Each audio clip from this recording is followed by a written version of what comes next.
Whoa, that's a little bit too much to eat at one time. Let's take this big can of beets and put it on our freeze drying tray and get this freeze dried for better storage.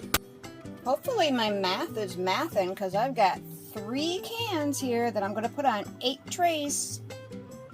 So I love pickled beets. I'm a little taken aback at the ingredients of high fructose corn syrup in there. I could rinse these off, but I think for just this case, I am just going to leave it as is.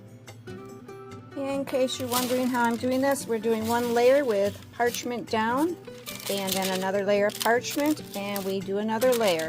These equal about 3 pounds per tray. And if you're wondering how I'm distinguishing for the pickled beets, I've just got PB. For the regular beets, I'm just doing B. 4 trays here that are labeled, and 4 trays here. These are going to go into the deep freeze for 24 hours. Well, my beets are done, and I've got 1, 2, 3, 4, 5 bags of the pickled beets, and they taste great. And this is my tray of just beets, regular beets. So I'm going to get these packed up, and I should get 2 bags out of these. This is a wonderful way to take food. If you can't grow your own food, you're able to take canned food and freeze dry it for future use, for reducing space in maybe your kitchen cabinet.